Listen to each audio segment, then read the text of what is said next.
Namaskar dosto. Welcome to all listeners of my audiobook. This is Aditya Thakur performing as voice-over artist. First of all, I have to tell you something. Tanvi एक सितारे वाली विद्वान है जो कि मैं आपको पहले बताना भूल गया था. And guess what? I am requesting to you all guys, join me for listen regularly episodes. So then, here we go.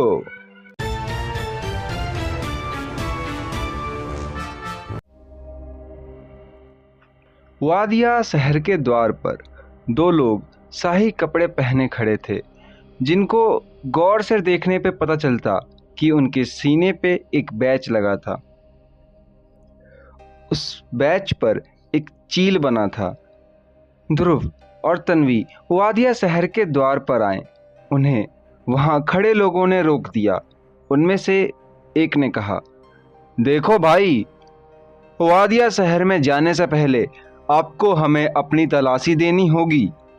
इतना कहकर उन्होंने ध्रुव और तन्वी को ध्यान से देखा.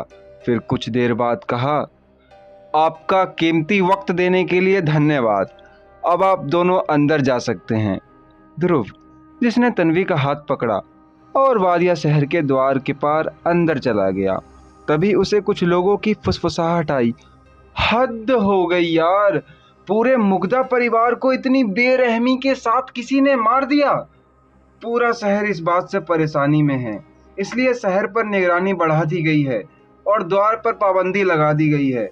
कोई भी यहाँ बिना बताए आ या जा नहीं सकता. भाई, इसका मतलब वो कातिल अभी भी इसी शहर में है. ध्रुव को ये सब सुनकर कुछ खास फर्क नहीं पड़ा. उसने तन्वी से पूछा, तन्वी, अब हमें किस तरफ जाना चाहिए? तन्वी ये सुन ध्रुव के आगे आगे चलने लगी. ध्रुव उसके पीछे पीछे. ध्रुव चलते चलते देखता जा रहा था. इस शहर में कई सारी दुकानें थी. कई सारे लोग शहर में घूमते नजर आ रहे थे. उनमें से तो कई सारी दुकानों पर बहुत सारे लोगों की भीड़ भी थी. शायद कोई चीज नीलाम हो रही थी.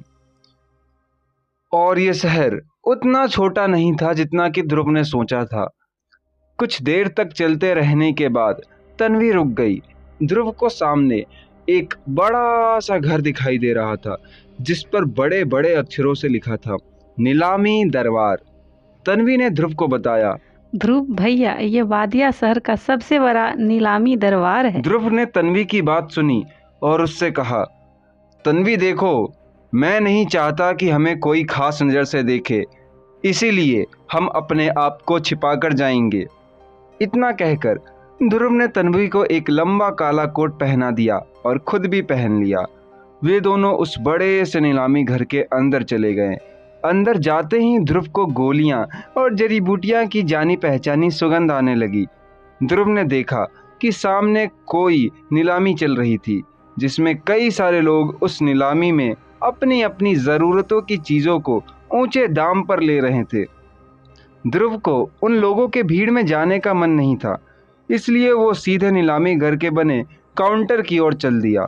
उसने काउंटर के दूसरी ओर खड़ी लड़की से पूछा, मुझे कुछ सामानों की नीलामी करनी है, आप किसी को बुला सकती हैं?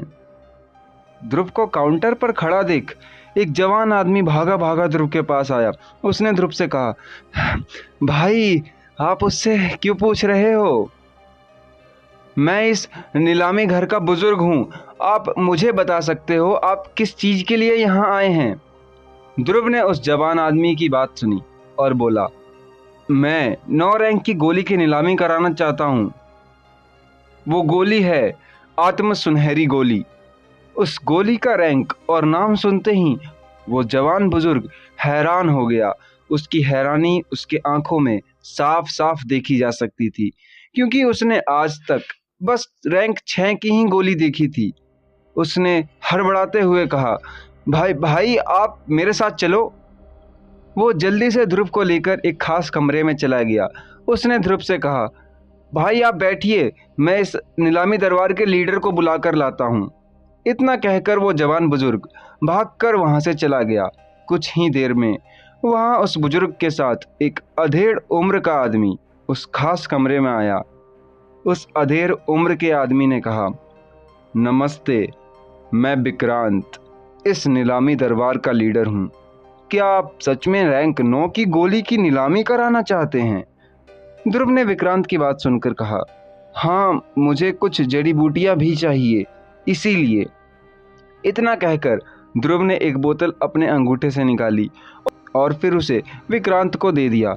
विक्रांत ये देखकर हैरान हो गया कि ध्रुव ने उस बोतल को हवा में लहराकर उसे दिया था।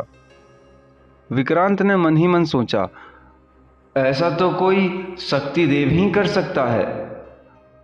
उसे यकीन ही नहीं हो रहा था कि उसके सामने बैठा यह रहस्यमयी आदमी एक शक्ति देव है। फिर उसने अपनी हैरानी पर काबू कर उस बोतल में रखी सुनहरी आत्मा गोली की जांच करने लगा। उस गोली की आत्मा इतनी शुद्ध थी जिससे वो एक बार फिर हैरान हो गया। उसने अपनी पूरी जिंदगी में इतनी हाई रैंक की गोली इतने मजबूत आत्मा के साथ नहीं देखी थी, क्योंकि वो भी एक 9 रैंक का हकीम था। पर उसको ऐसी गोली बनाने में न जाने अभी भी कितने साल लगने वाले थे। उसको अब समझ आ गया था कि सामने बैठे आदमी से दोस्ती करने में उसको बहुत फायदा होता। उसने इज्जत भरी आवाज के साथ कहा, दोस्त, आपको किन किन जड़ी बूटियों की जरूरत है, मुझे बताओ, मैं अभी अपने गोदाम घर से उनको बुलवा लेता हूँ। ध्रुव, जिसका चेहरा छिपा हुआ था, उसके चेहरे पर तो कोई भाव नहीं थे।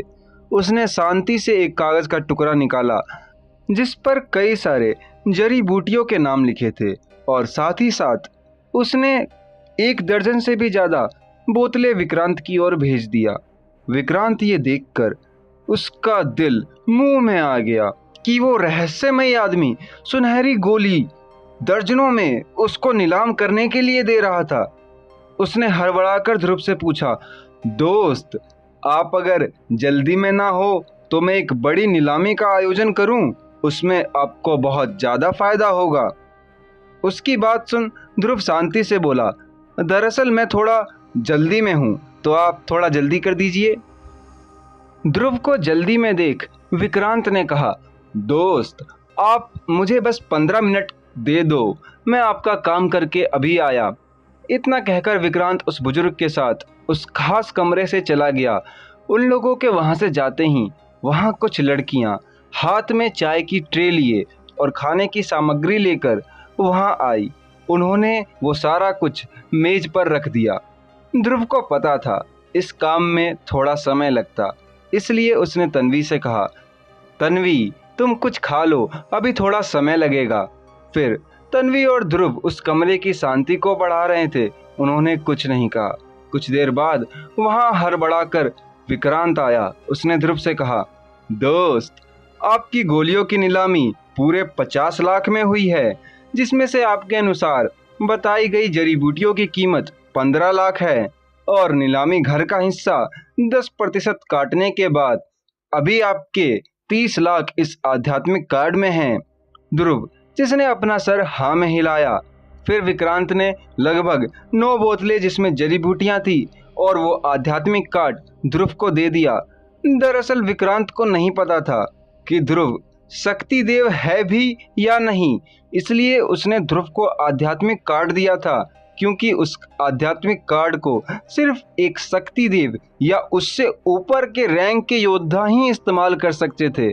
विक्रांत ने साथ ही साथ में ध्रुव को एक उच्च रैंक की स्टोरेज अंगूठी भी दी। इस सभी सामानों को लेकर ध्रुव ने अपने पास रख लिया और कहा, तो दोस्त देखो, अब आपने मेरी इतनी मदद की है, उसके लिए धन्यवाद, अब मुझे चलना चाहिए।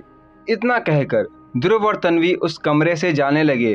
तभी अचानक हड़बड़ाकर विक्रांत ने उनसे कहा, दोस्त, आपने हमारी नीलामी घर का एक बड़ा फायदा पहुंचाया है, इसलिए मैं आपको एक सलाह देता हूं।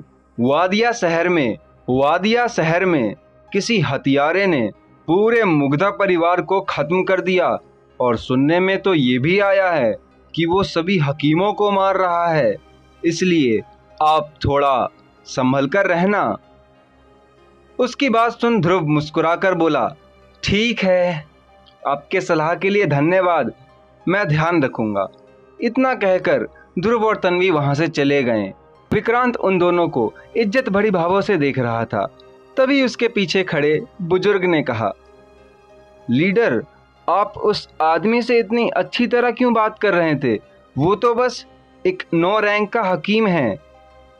ये बुजुर्ग वही बुजुर्ग था जो ध्रुव से पहले मिला था। उसकी बात सुन विक्रांत ने कहा, सांभा, देखो, तुम्हें जब कुछ पता नहीं होता तो अपना मुंह बंद ही रखो।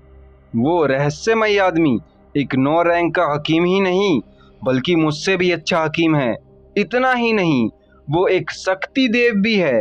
विक्रांत की बात सुन सांभा का मुंह खुला का खुला रह गया। उसकी हैरानी उसके मुंह पर साफ साफ देखी जा सकती थी। उसके चेहरे को देखकर विक्रांत ने कहा, अब समझ आया कि मैं उससे इतनी इज्जत से क्यों बात कर रहा था। चलो अब अपना मुंह बंद भी करो, नहीं तो उसमें मक्खी घुस जाएगी। ऐसे योद्धा भले ही हमारे दोस्त न बन पाए, पर हमें उन जैसों को अपना दुश्मन नहीं बनाना चाहिए किसी भी कीमत पर। अब आगे क्या होने वाला है ध्रुव के इस रोमांच से भरे सफर में? किसने पूरे मुग्धा परिवार को खत्म कर दिया? ध्रुव क्या उसका पता लगा पाएगा या आगे कोई और मोड़ आने वाला है?